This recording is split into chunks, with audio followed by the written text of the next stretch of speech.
Okay, now we're going to start working on the face here. I got all the suspenders and all the things done pretty well with this body. So what we're going to do now is we're going to just draw a little line around, up and around, just like so. Alright, on either side, and with a little bit of a curvature there, just like so. Alright, we're going to take our knife and we're going to put a stop cut. Okay, we're going to go right from underneath. Let's see if I can bring this up without lifting up my hand. There we go. And we're going to go up, and we're going to go up this way, and we're going to meet that cut we just did. Alright, and we're just going to put a little V cut in there. If you have a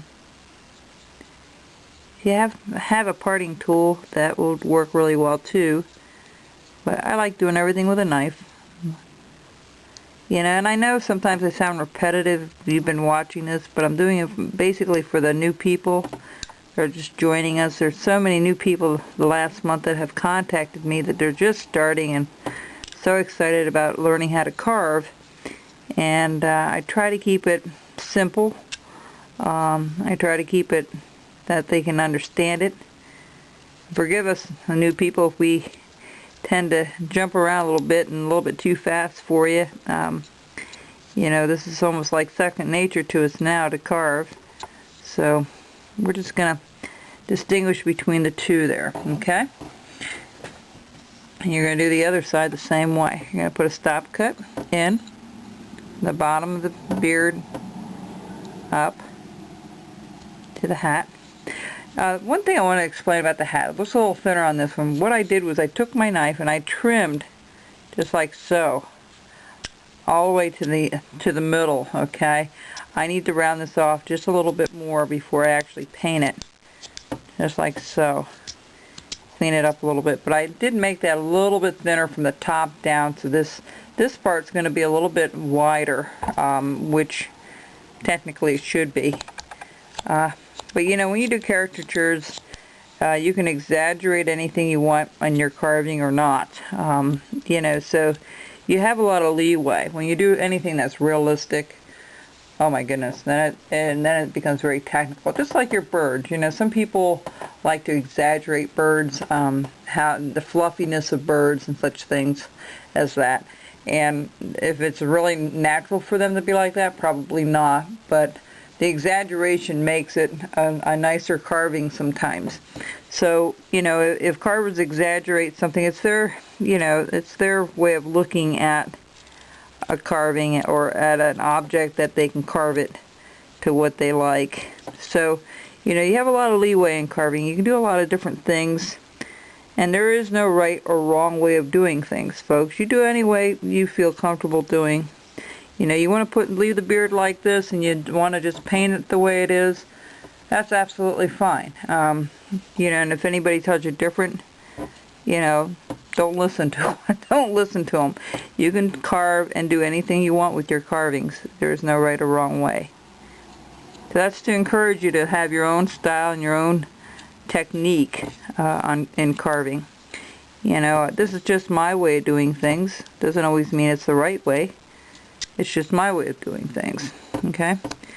So, you know, you'll develop your own style. Believe me, folks, if you keep at it for a year, or you keep at it for even 6 months, you'll notice even from one carving to the next, the improvement. You'll round things up a little bit better and things like that. So, okay, after we get this done, and I've got to do this side yet, I'm yakking too much here.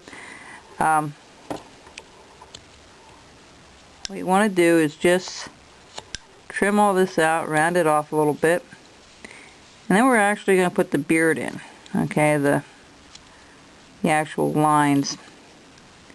And again, I use a knife for that. If you have a V-tool for that, that's great. You're welcome to use that. If you're an experienced carver, I just find they're tough to sharpen up, and I'll be the first one to admit it's not my favorite thing to sharpen. It's very difficult. Knives, for the most part, are difficult for most people to sharpen. But I do have some videos on that if you're new. Be sure to go check it. And the way, look for things on my site or on Jean's site. If there's a particular project that you're interested in, just go to our channel, whichever one you want to go to, and go in the search bar above the uploads. I have a search bar on mine, and you can search Lancaster. It'll tell you everything about the Lancaster shows. Sharpening, it'll give you all the videos that I've done on sharpening. If you want to do a pig or an Amish guy, or you want to do a duck, just put that in the line, and it will come up. If we have anything about that, it will certainly come up in that. Okay, so that's one way to search it. Oops. I'm just going to go down here a little ways again.